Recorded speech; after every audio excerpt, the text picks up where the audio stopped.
Okay, so welcome to part 2 of my Metroid 2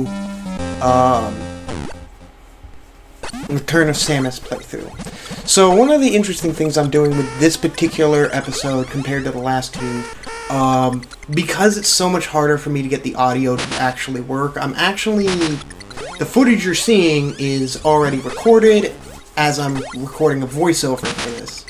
You can see right away I'm trying to get a hold of a missile tank that I decided to come back for it.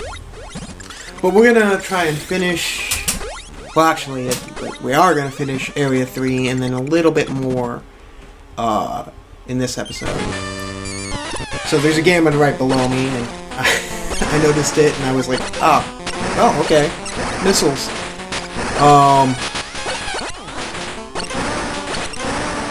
One of the other things I noticed is that missiles, you can only have one on screen. So, if you miss, it really sucks. I was getting kind of low on energy here, and I wanted to recharge. You can see I'm failing to platform. I do a lot of that. I failed again, but, hang on, let me see if I can... Nope, there's no way I can do that. I couldn't possibly do that. Okay. Sorry, I was finagling with something. Anyway, so we're gonna be heading back upward. I don't know if I saw how many Metroids there were left, but yeah. I'm trying to land on this platform so I can morph and jump over, but I keep mistiming my space jump, and this is where the space jump sort of falters. If you mistime it by literally a couple of frames, you end up falling all the way back down. And there's another thing is, I kept walking off of platforms instead of jumping off like I had intended to. I finally made it here, and then I almost fell because I didn't place the bomb right, and for some reason if you stand directly under a bomb in Morph Ball, it doesn't matter how far away you are, it knocks you up, and if you're in Spider Ball form, it just disables Spider Ball. But anyway, go through here, and not only is there a missile tank, but there's an energy tank, so fourth energy tank is right here. And I needed it because I was getting low on health, which is really nice. It's really good to get energy tanks. And then there's another missile tank here that I pick up.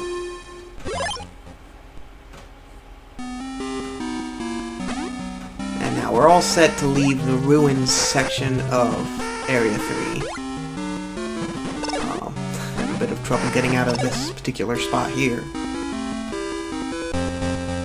But the only major upgrade, aside from the plasma beam that we got in this area, was the space jump, and it is, well, you're gonna see me use it a lot in this episode, just because it really helps with navigating from place to place. One of the things I experienced a lot of in this particular part was just how hard it is to hit enemies with the plasma beam. It's strong. I didn't run into a single enemy that took more than one hit to kill with the plasma beam, but it's not easy to hit things with it. Also, you can see me using damage boosts to get from place to place easily. So now we're heading into the Hive, and this is the easiest place in the game to get lost. The rest of the game, I'm probably never going to get lost. I might have some issues in Area 6 when we get there. But for now, this is about the only place that I actually have trouble sometimes. I even had trouble in this part finding all the Metroids. Because I think there's like 6 left, or is there 7?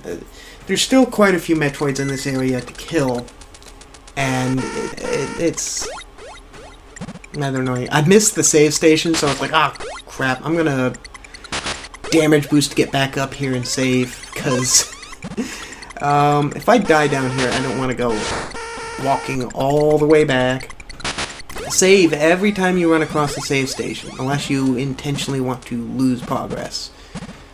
It doesn't hurt to save. It takes literally like the amount of time that it takes for you to get on top of the save station and press start.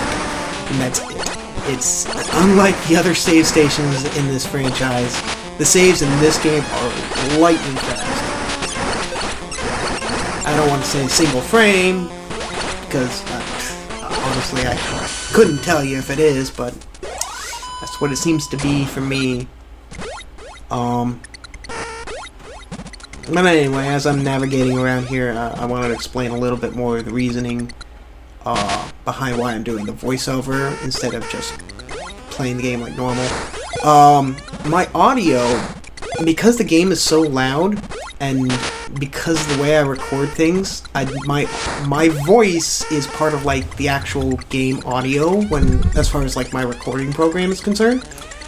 And so you can't hear my voice because I apparently speak way too quietly. So I figured if I do it this way, I can mix the audio a little bit, lower the game audio, increase my voice audio, so you can actually hear me clearly over the game. Because the last two parts, good luck.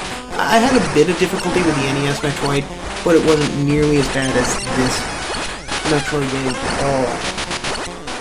And this also provides me time to actually prepare what I'm planning on speaking about, and I already know what happened because I've already played it. So I'm interested to see how this turns out in the end. But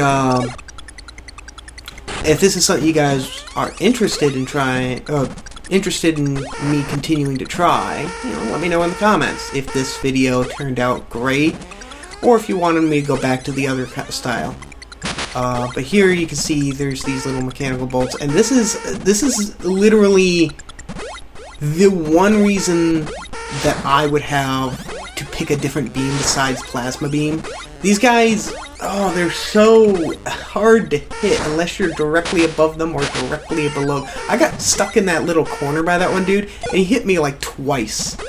The iframes in this game are so short, you can get hit over and over again.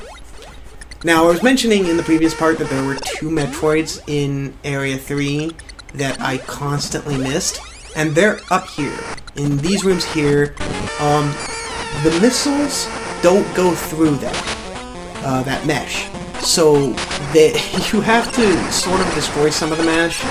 And here you see I just gave up because the mesh respawns as soon as you walk off screen. Here's a situation. I'm trying to space jump up here, and I do get it, but I realize you can't morph midair in this game, so I had to morph and use Spider Ball. An example of how Spider Ball is not completely obsolete just because I have space jump. Now, if you're a first-time player, you'll get into this room, you'll see this gamma, you'll be like, how do I get to it? Well, there's a little secret. You just, you jump into the Metroid shell, and it reveals a hidden pathway. I tried clearing away some of the mesh here. Again, I sort of gave up, because I was looking at my energy, and I'm like, I can't really afford to take that many more hits.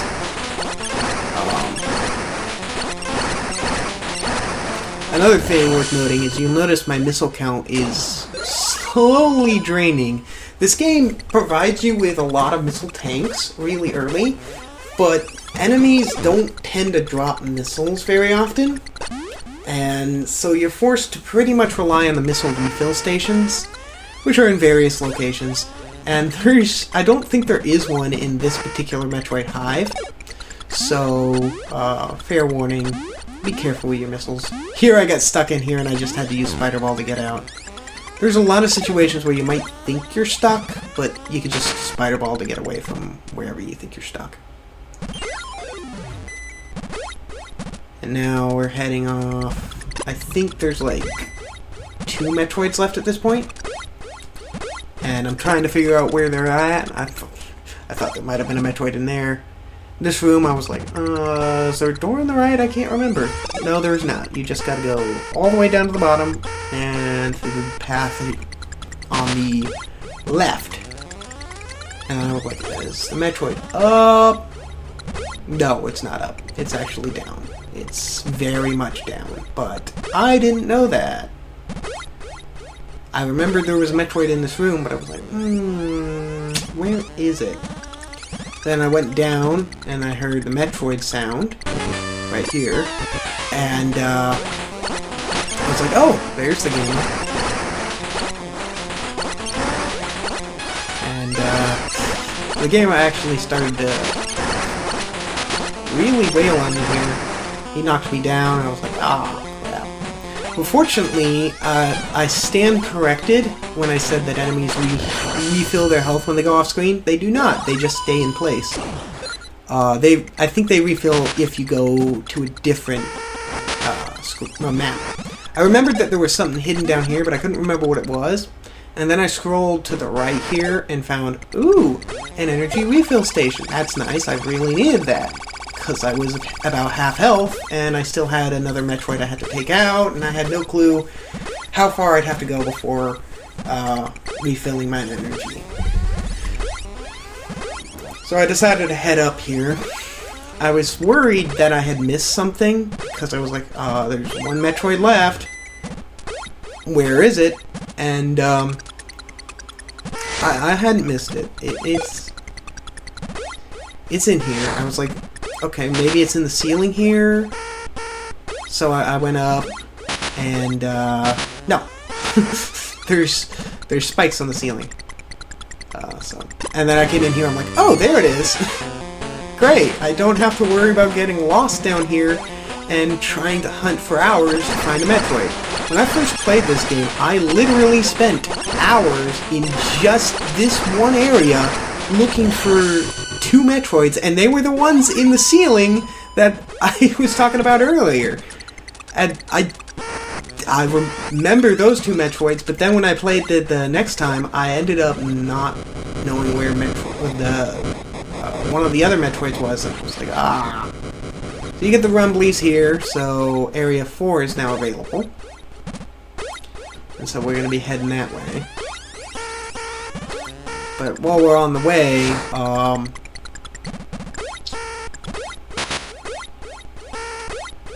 not sure what to talk about, actually.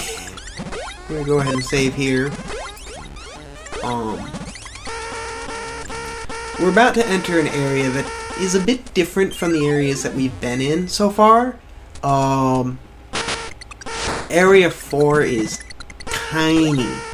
There's only one Metroid in Area 4.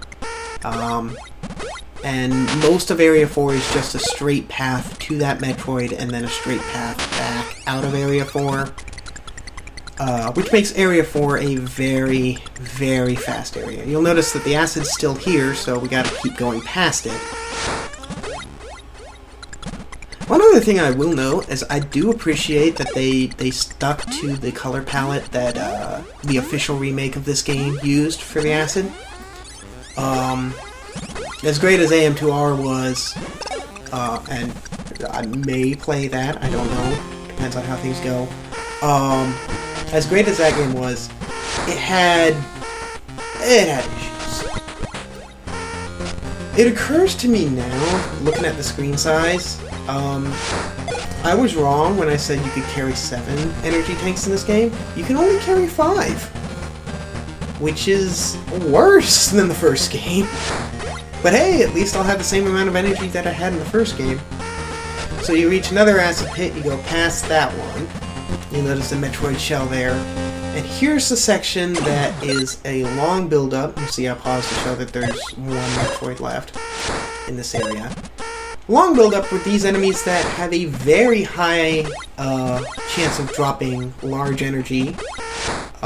So if you're low on energy, this is a great place to grind your health back up. But the thing is, it's like they build up the tension with this particular area. They give you a ton of enemies that'll help grind your health back up. But then, when you get to the very end, there's still only one Metroid to deal with, and it's nothing special. And then you have to walk all the way back, fighting through the same enemies. I mean, it doesn't make much sense, but that's how the game's designed.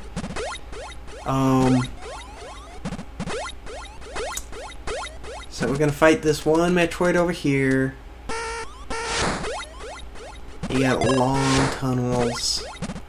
A lot of this game is just long tunnels. And, I mean, it's still a good game. I still would say that this game is definitely better than the NES game.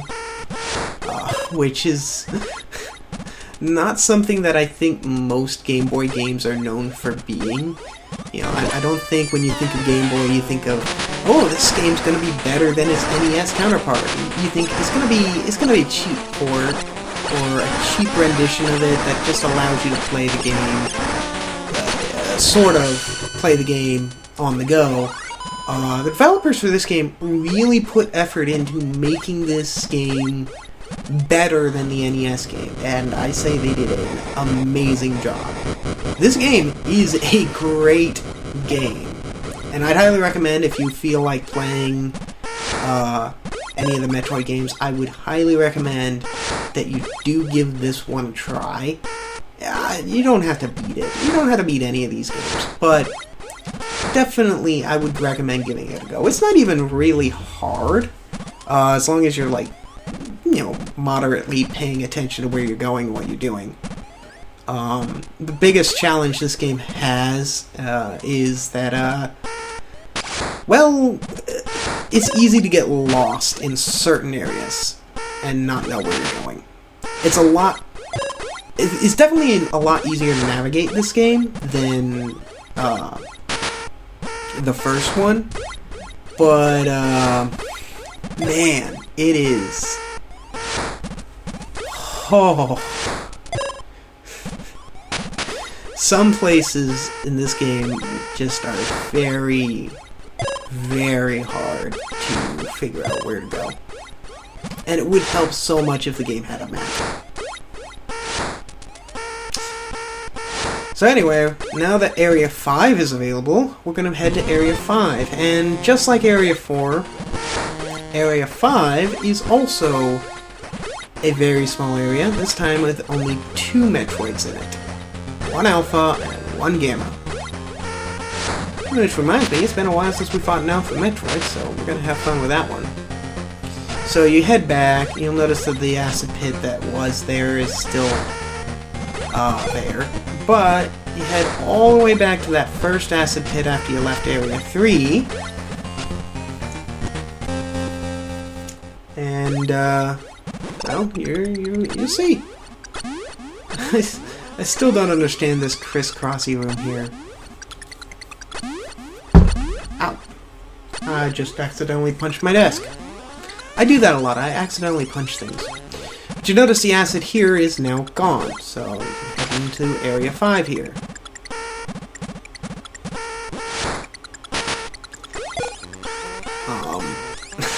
One other thing worth noting is I may not be making comments on the music in the game, or sound effects in the game, while I'm recording the voiceover, because in order to avoid any potential audio issues, because my microphone might pick up the TV audio, I've muted the recording while I'm recording the voiceover. So, you guys can probably hear the game sound effects, but I can't.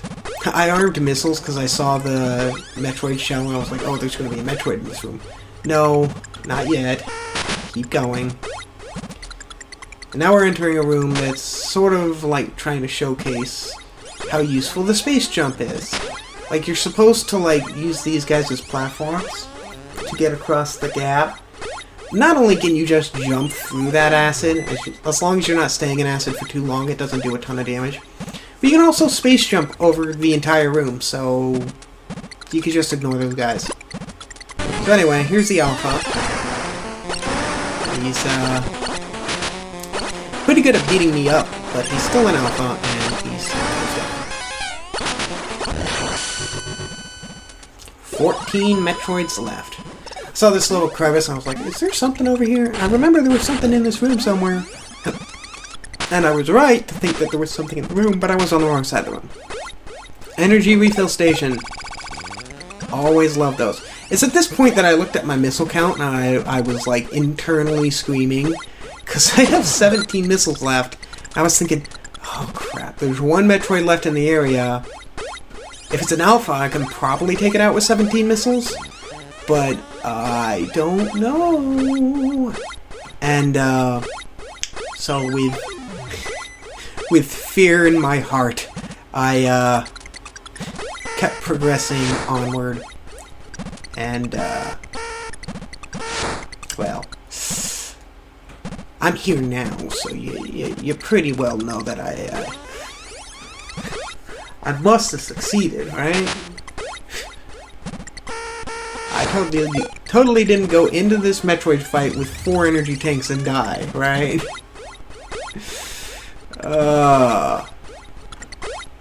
All kidding aside, I didn't die here.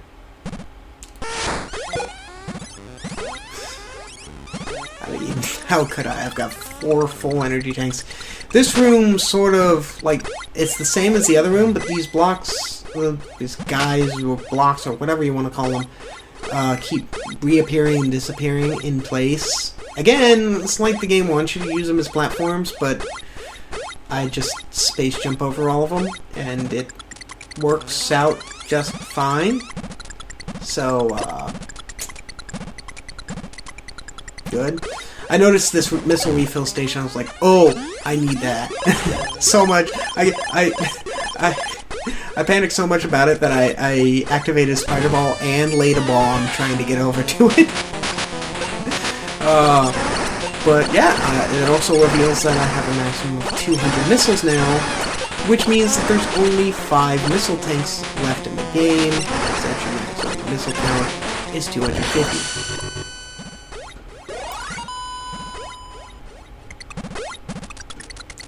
So now we've cleared out all the Metroids. I was like, you know what, I'm gonna go get my missiles refilled again.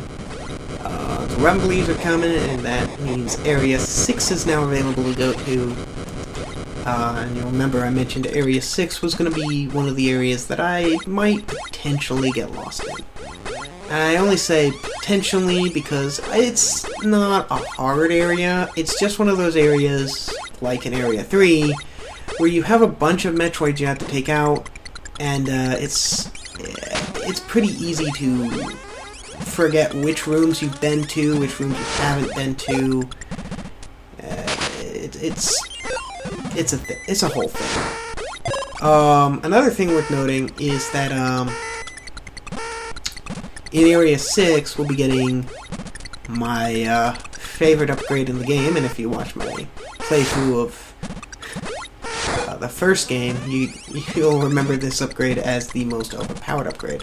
For some reason, I decided to head this way, and then I realized, oh wait, I'm going the wrong way.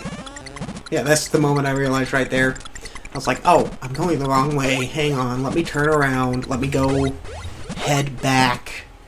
And so I decided to go the correct way and not delay the video by another, like, whole 2 minutes. So I'm trying to figure out what I did wrong, how I ended up getting lost in such a linear path. But now we're back at the entrance to Area 3, and you head back left, back through the crisscross area.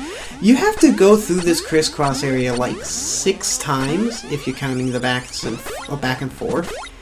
It's used way too often in this game, and fortunately for us, or unfortunately for fans of the crissy-crossy section there, that's the last time we'll need to use it. Anyway, 13 Metroids left. There can't be too much more to do with this game. I can assure you, though, there will be a part 4.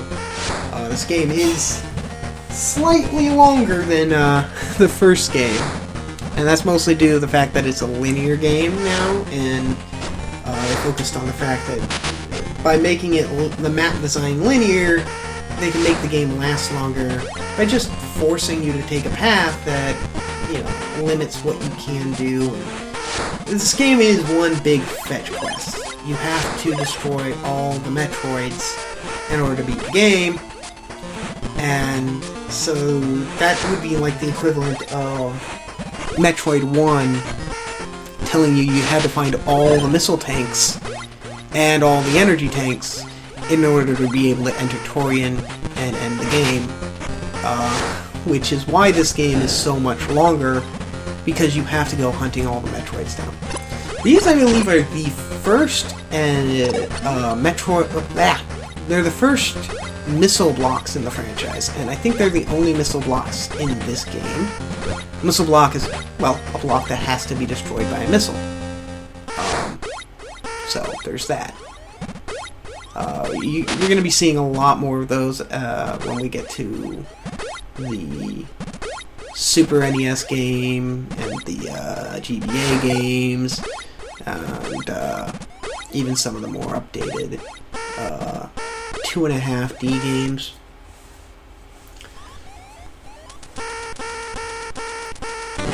And if we decide to do AM2R, or if I decide to do that, we'll see those. This was a surprise Metroid. I actually did not expect this Metroid when I came through here. I was like, whoa. I think there's 6 Metroids left in this area, so when I'm done with Area 6, there's only going to be 6 Metroids left in the game. But here's the ruins of Area 6. Area 6 is a full area, just like Area 1, 2, and 3. These ruins are designed like a tower, so you have an impossibly high tower. Save station right there. It's been a while since we've seen a save station. And I fell down here and I'm like, oh crap, I'm down at the bottom. It's very easy to fall all the way back down. And I failed the platform a lot here. I was also looking at my recording time and I'm like, I'm reaching about 30 minutes. I don't know if I got time. But I did have time to at least show off one of the cooler rooms in Area 6, which we'll see in just a second here. But I'd say Area 6 is definitely, it's definitely my favorite in, like, level design. So you come to this room, you think, oh, there's nothing in here. You can fall through the floor. And this is a room where you can literally go and select which beam type you want. All 4 of the beam types are here. There are 4 red doors, and you can swap between any one of the beam types you want at any time if you come back to this room. Again, I'm just going to stick with plasma beam, but I'm going around showing you that each of the rooms does indeed have the beam type, has a beam type. So we've already seen plasma and spacer. Here's wave beam, if you wanted wave beam.